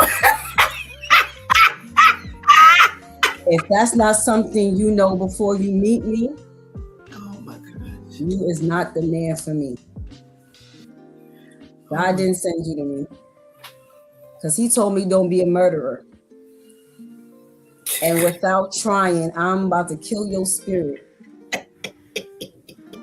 Oh my God. There is no, because see, my question was, first of all, I'm mad at this plural. My question was, how did you find out they didn't wash there? Because see, there's only traumatic ways you can find this out. There's no clean way to find out that you're dirty. There's no clean way. It has to be traumatizing. There's no, and see, men like this like to buck up.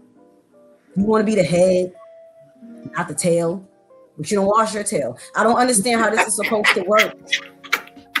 I don't understand how this is supposed. No, I would never.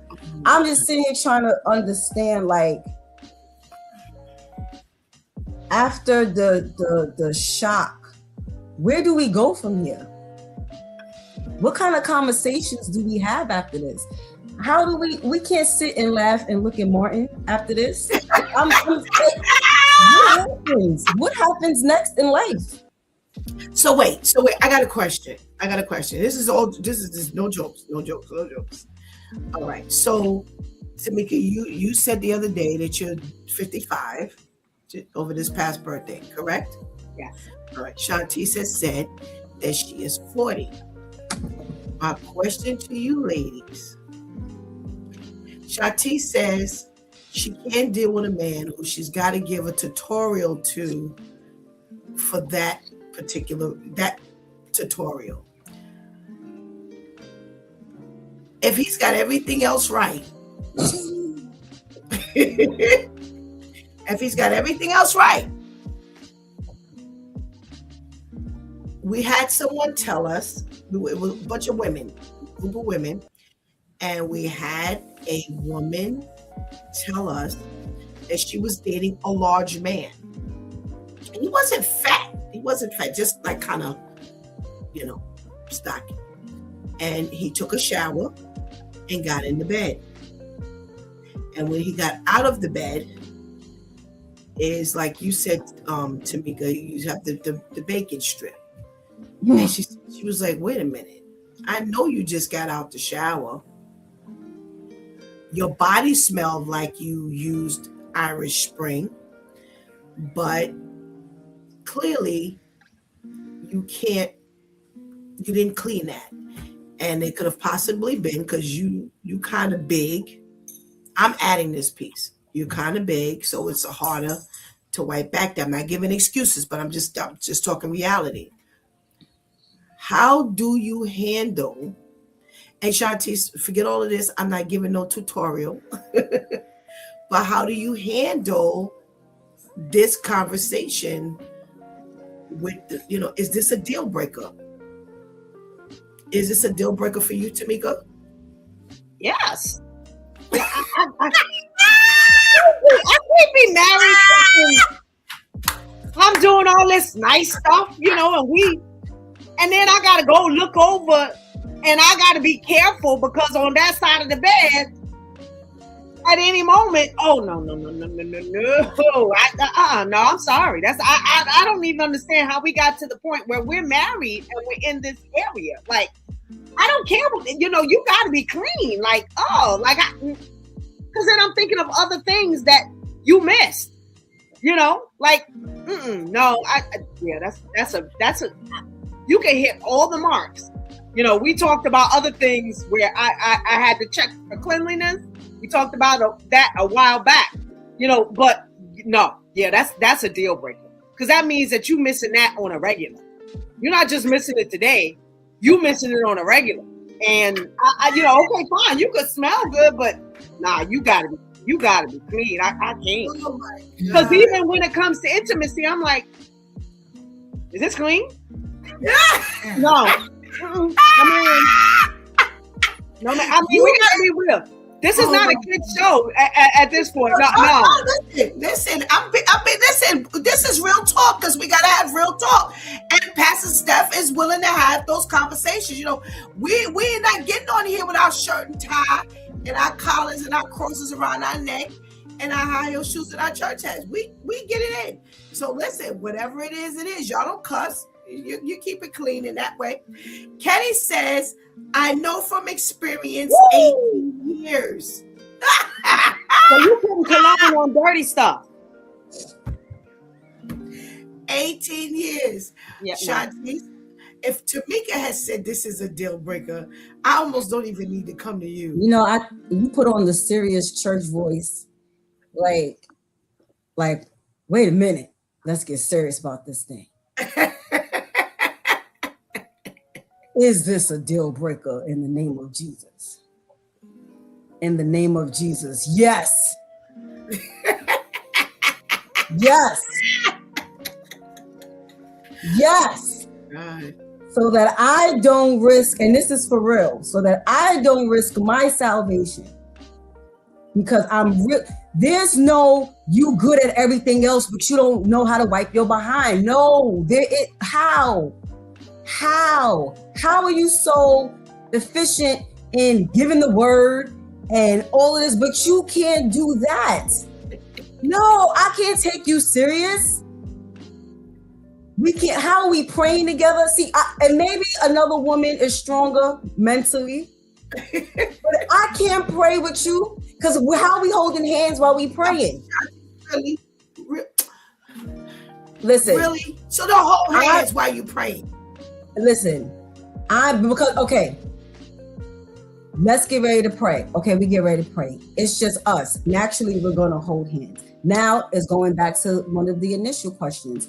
I got to talk to you about washing your hands. If you don't wash your behind properly, you're not really washing your hands. So now that real quick, even if it's not during the whole duration of the prayer, that's on my mind. How I can't be in a relationship with you when you can't take something like that serious enough to make sure that you master it, because you're not mastering other things. There's no such thing as that. You're not mastering washing your hands. You're not mastering washing your behind. How are you going to take everything else so serious when that is serious? Because when you don't wash your behind properly, you smell that when you're in the public. I've had someone tell me like, yo, I was around so-and-so and they smelled. And it wasn't like an underarm smell. And the first thing my mind went to was that most likely they didn't wash the other parts of their body. You have to master this. We cannot be out here. Jesus said, I'm sending you out throughout the world to disciple. Who are we drawing them closer to, him or the devil? Because if I can't stand to be around you because of your smell, how am I listening to the words that are supposed to draw me closer to Jesus' side? That's not happening. So and to be in a relationship, and I'm an affectionate person, so now I can't cuddle with you properly. I can't do none of this properly because you're not bathing. No, deal breaker. You are not a man for me, and I am not set apart enough for you. Gosh. No. Y'all are unanimous here today. Yeah, no. This is hilarious. This is hilarious. No. Thank you, my Good Time crew. You never fail me. Thank you so much for your contribution into today's conversation. We pray you have a blessed, less traumatic day. You too. Thank you. Woo! Talk about a woo! I don't think it was meant for Pastor KL to be on this in this conversation. He don't have to get that taken care of.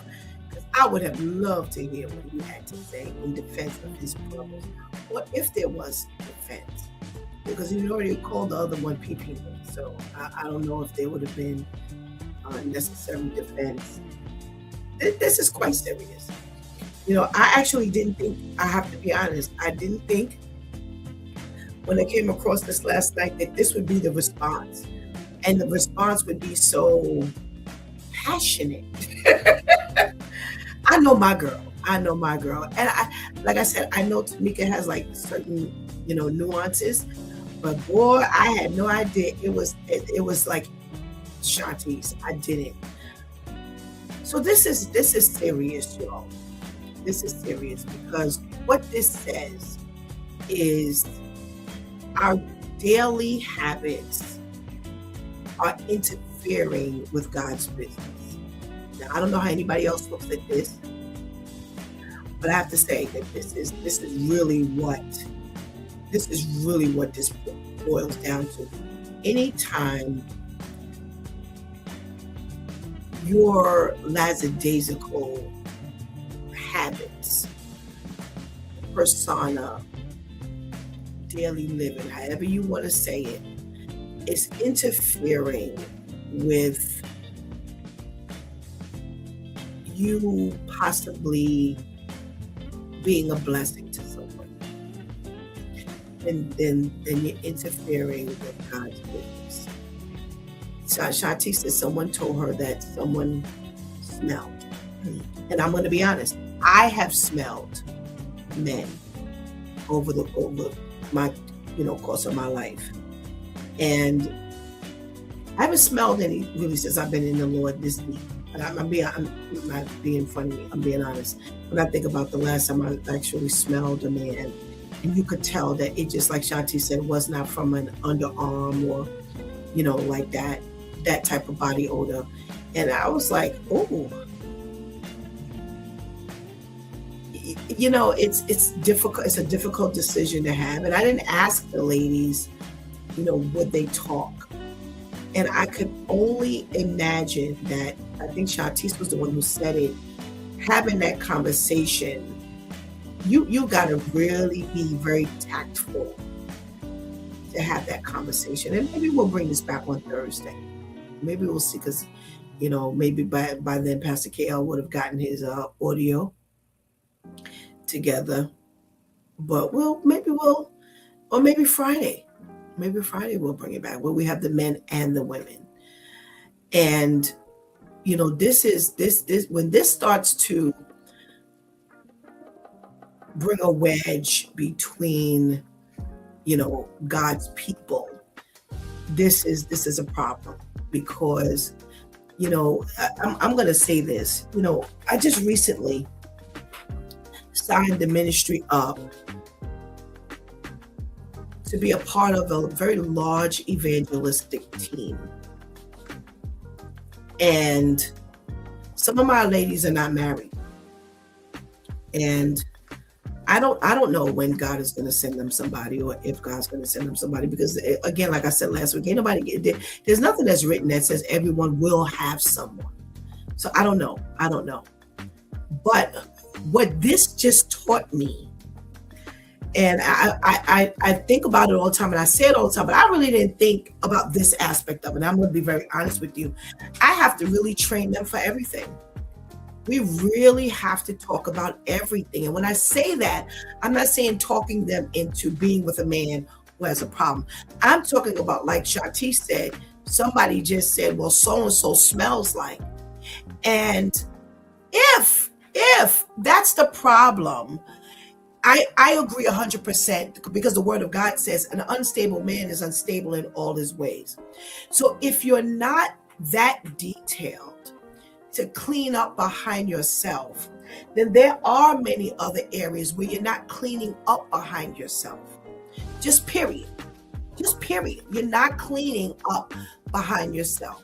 So whether it's you don't pick your plate up, after you finish eating, or you don't, do this, or you leave your dishes all over the place, or you got socks laid all over the place. It's very difficult, and it is impossible to believe that if you don't keep yourself clean in that area, that everything else is in its perfected state. This is an indicator. This is indication that there are other areas. This is why, I think a couple of weeks ago, we talked about dating, and I talked about that group dating and how important that is. I remember when my grandmother said group dating, you'd be like, oh, I can do that.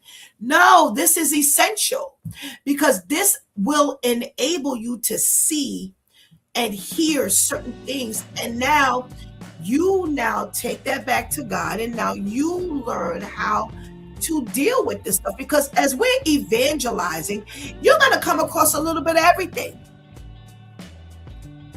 A little bit of everything. And there are times when you are in, a fellowship mode, and they say everybody, hold hands. And yeah, in the back of your head, you ready for prayer, but you saying to yourself, I don't know where these hands have been. And it's funny, because we were somewhere Friday night, and somebody was introducing a pastor to another person, and she said to him, he put his hand out, and she said to him, I'm sorry. She said, I'm a hugging person. She said, so she hugged him. She said, if you don't mind, I hug. So when the embrace was over, she said, plus I don't snatch everybody's hand, because I don't know where them hands have been. And I'm on the side. I have nothing to do with this conversation. I just happen to be packing up where she was speaking, and I just giggled to myself, because this is the reality. This is what we do think about these things. This is not something that people don't think about. And the ladies have spoken today, and they've said a lot of stuff. The list that I went from, that had nothing to do with God. They were just talking about straight intimacy issues. But this actually, everything, at the end of the day, everything has something to do with God. Everything. So these are the kind of things we have to actually be trained for.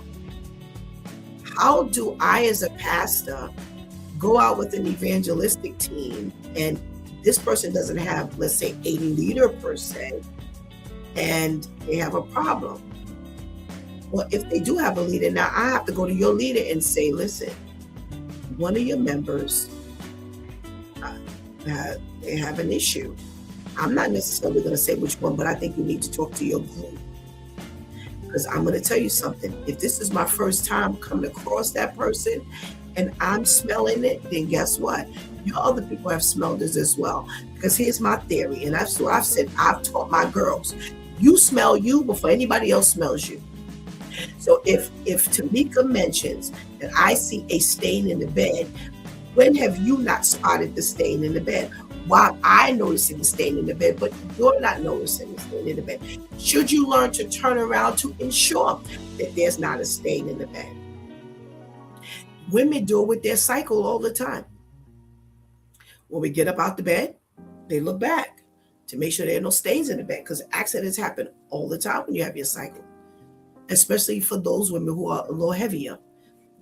So they have made it a habit to look, because they have to change the sheets, have to soak the sheets, wash the sheets. Can't let that stuff stay in there, because it'll stain and it'll be a permanent stain. So we have to think about this thing here. We have to learn how to teach people. We have to learn how to help people to pay attention to things.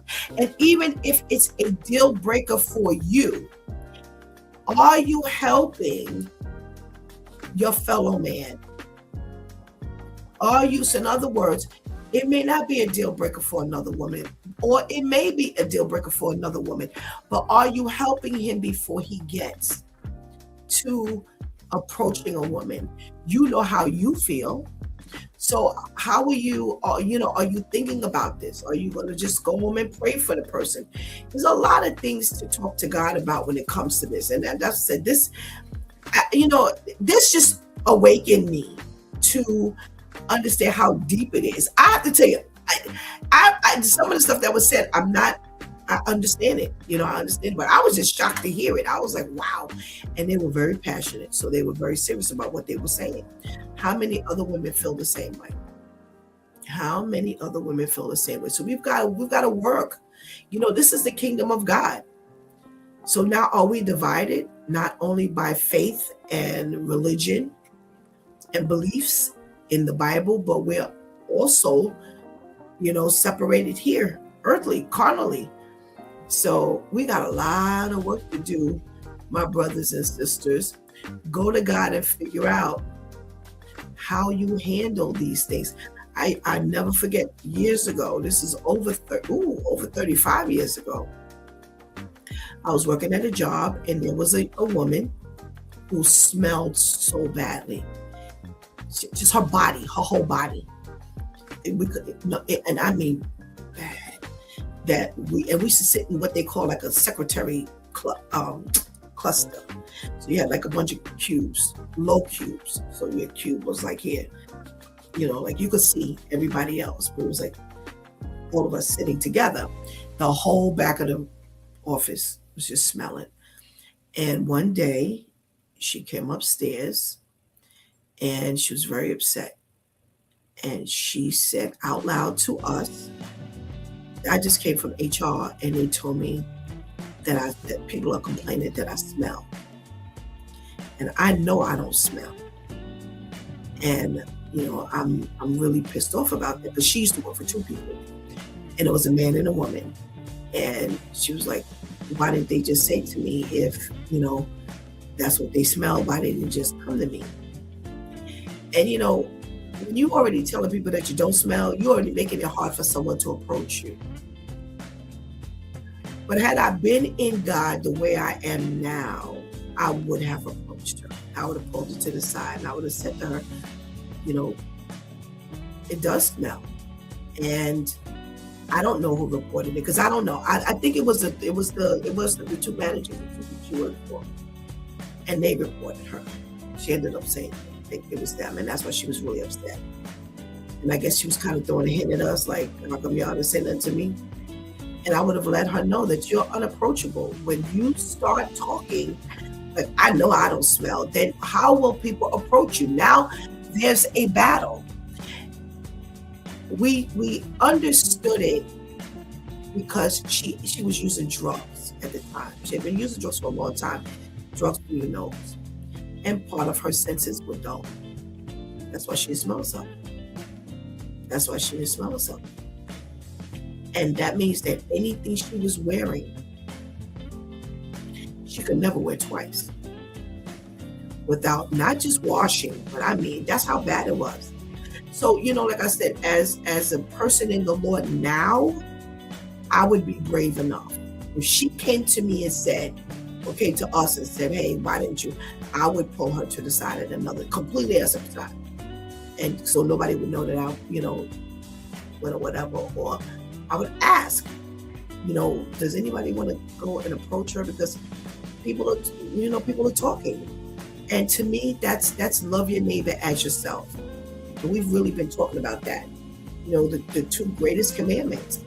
Love God with everything you have and love your neighbor as yourself. And that really takes the 10 commandments and just kind of summarizes it. Don't do this, don't do that, don't do this against people. Don't do this, don't do this, don't do that against God. And this is like humanity. This is how we need to handle humanity. This is humanistic stuff. So we have a job to do, y'all. And like I said, when you're not in the Lord, you don't have sometimes the courage and a lot of times the words. But I have to honestly tell you that at this time of my life, if that were to be the case, I would have a level of confidence to be able, because I would pray before I go, pray for me, anybody else who's going with me, we'd pray, and then pray for that person to be receptive. So let's make sure we're living out this kingdom bound thing here on earth, because people really need us. You've been watching It's Due Time with Pastor Steph. Join us Monday through Friday from 7 a.m. to 9 a.m. where we discuss matters of the heart, mind, and spirit. As you go through your day, be sure to set your mind on things that are above, not on things that are on the earth. They will only serve as a distraction. Remember, prayer changes things. It's Pastor Steph signing off, and I want to thank my Due Time crew for always coming through big time. Thank you for hanging out with us and helping us do what we do. Please do not miss this opportunity to give Christ your life right now. Please do not miss this opportunity to strengthen the relationship with the Lord right now, because later is not promised to any of us. Until tonight, God's space, where we will be at the There's More to Be Said conversation. We'll be in that conversation. Until then, right here, live on Facebook, live on YouTube. Until then, I love you.